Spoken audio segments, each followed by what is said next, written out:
Class 7। Good morning students. Class 7 के सभी बच्चे अपनी हिंदी रीडर की बुक निकालिए। इसमें हम आपको 2 चैप्टर पढ़ा चुके थे। आज आपका चैप्टर होगा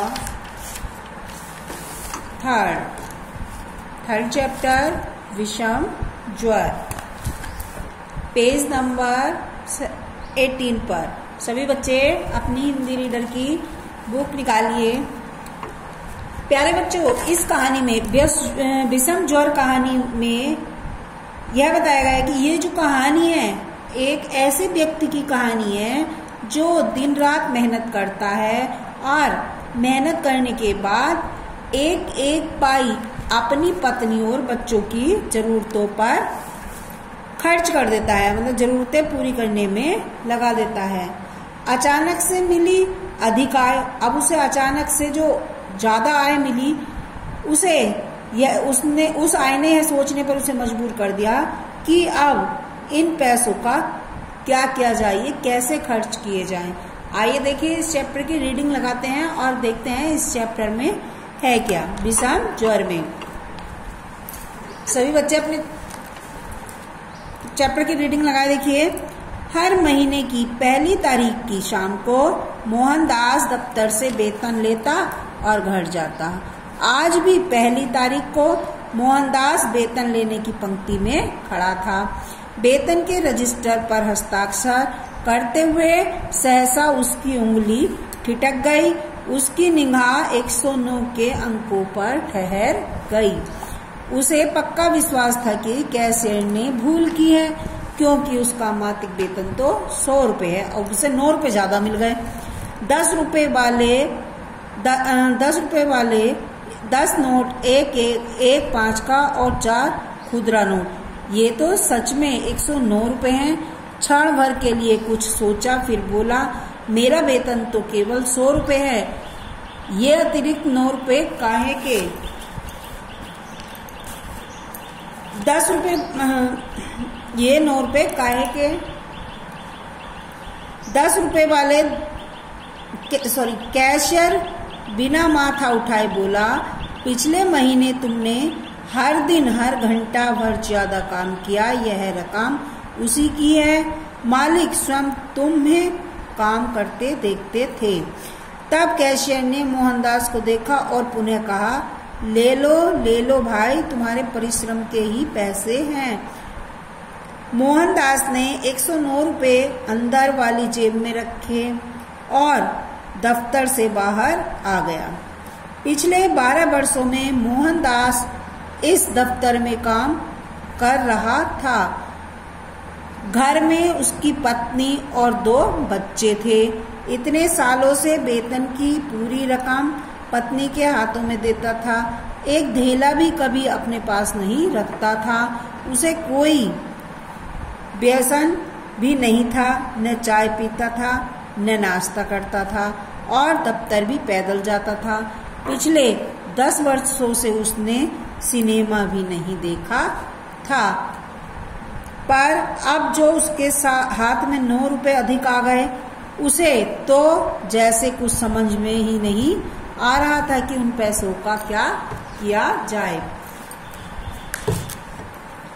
वह चलते ही सोचने लगा, 100 रुपए तो मैं शंकर की अम्मा के हवाले कर दूंगा, पर इन बाकी 9 रुपयों का क्या करूं? फिर सोचा, शंकर की अम्मा के पास कोई रेशमी साड़ी नहीं है, एक अच्छी सी साड़ी ला दूंगा तो चेहरे का रंग देखते ही बनेगा। तभी अचानक आंखों के आगे बच्चों के खिलखिलाते चेहरे आ गए। पिछले कई महीनों से सिनेमा देखने को कह रहे थे। छोटा कन्हैया एक नया रेल के इंजन का खिलौना लेना चाहता था। छोटा था, न पड़ोसियों के घर जाकर नई चीजें देखा था और फिर लेने को मचल जाता। मोहन सोचने लगा, क्या खुद उसके मन में कोई लालसा नहीं पनपती? वह भी तो चाहता है कि उसकी पत्नी अच्छा पहने, ओढ़े, खाए पिए, बच्चे किलकारियां मारते रहें, किसी भी चीज को अपना दिल न तरसाए। उसने सोचा, आज वह पूरे परिवार के साथ बाहर खाना खाने जाएगा। बढ़िया सी फिल्म भी देखेगा, सब मौज करेंगे और वह 9 रुपए का पूरा सदुपयोग करेगा। हर महीने तो भाग्य कुलाचे मारेगा नहीं। उसने सोचा कि हर महीने तो पैसे मुझे बढ़ करके मिलेंगे नहीं, इसलिए जितना मिला है उसी में मौज मस्ती कर ली जाए।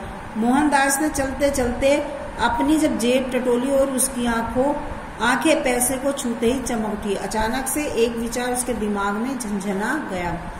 बच्चे और उनकी माँ ने अभी पिछले साल ही तो पड़ोस वाले राम बाबू के परिवार के साथ जाकर सिनेमा देखा है। अगर शंकर की माँ के पास कोई साड़ी नहीं है तो मेरे पास कौन सा अच्छा कोट है। यह फटा कोट पिछले 5 साल से बदन पर झूल रहा है। एक मैं ही हूँ जिसकी संगति में जिंदगी में कोई बदलाव नहीं है, न आनंद है न उल्लास है। मैं नहीं उल्लास है कि क्या परिवार की जिम्मेदारियों के अलावा मेरी अपने प्रति कोई जिम्मेदारी नहीं है। क्या ये 9 रुपए मैं अपने इस्तेमाल में नहीं ला सकता। पूरा वेतन तो शंकर की माँ को दे ही दूंगा, फिर क्यों झिझकूं। छोटा कन्हैया तो 4 महीने पहले इंजन की जिद कर रहा था, अब तो वह भूल भी गया होगा। उसने सोचा कि दफ्तर में पूरा महीना एक घंटा काम उसने किया है तो उन 9 रुपयों को वह अपने ऊपर खर्च करेगा। पिछले 15 साल से वह किसी होटल में नहीं घुसा, नए जमाने के होटलों के रिवाजों से अपरिचित था। आखिर मन बनाकर एक बड़े से होटल के अंदर वह दाखिल हुआ। खोया खोया सा वह कुर्सी पर बैठा।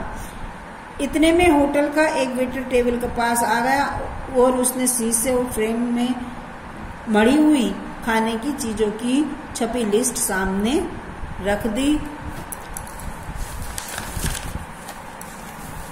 मोहनदास की समझ में कुछ नहीं आया, फिर भी वह जैसे लिस्ट में छपी किसी एक चीज के नाम के सामने अपनी उंगली और बढ़िया सी मोटी गुदगुदी कुर्सी पर अपने देह ढीली छोड़ दी।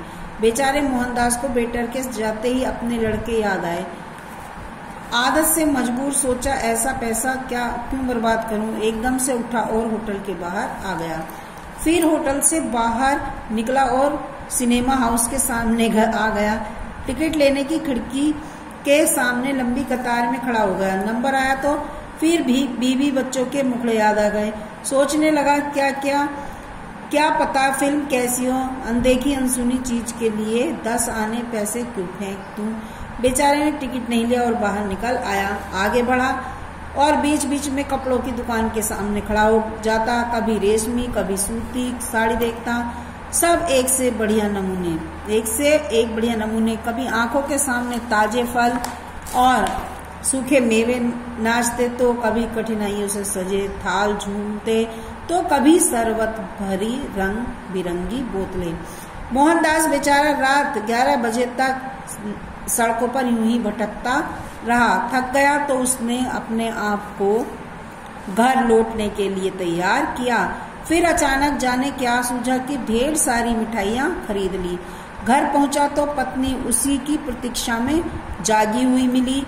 मोहनदास ने पूछा, शंकर की माँ बच्चे कहाँ हैं। पत्नी बोली, बच्चे तो अभी सो गए, बस अभी सोए हैं, आज तो दोनों ने खाना भी नहीं खाया। वो बोला, तो जगा लो उन्हें, मैं उनके लिए मिठाइयाँ लाया हूँ, आओ तुम भी खा लो। पत्नी ने जवाब दिया, रहने दीजिए, नींद तोड़ना ठीक नहीं है, सुबह फिर पाठशाला भी जाना है, उन्हें सुबह खा लेंगे। मोहनदास बोला, पर मैं तो मिठाइयों का बंधाया ठोंगा खोल चुका हूँ, तुम्हें अब थोड़ी सी तो खानी ही पड़ेगी। वो मिठाई खाने लगी और मोहनदास उसे प्यार से देखता रहा। मोहनदास सुबह 8 बजे घर से खाना खाकर दफ्तर गया था। तब से अब तक उसने कुछ भी नहीं खाया था। मिठाई खाकर पत्नी सोने के लिए बिस्तर लगा दिया।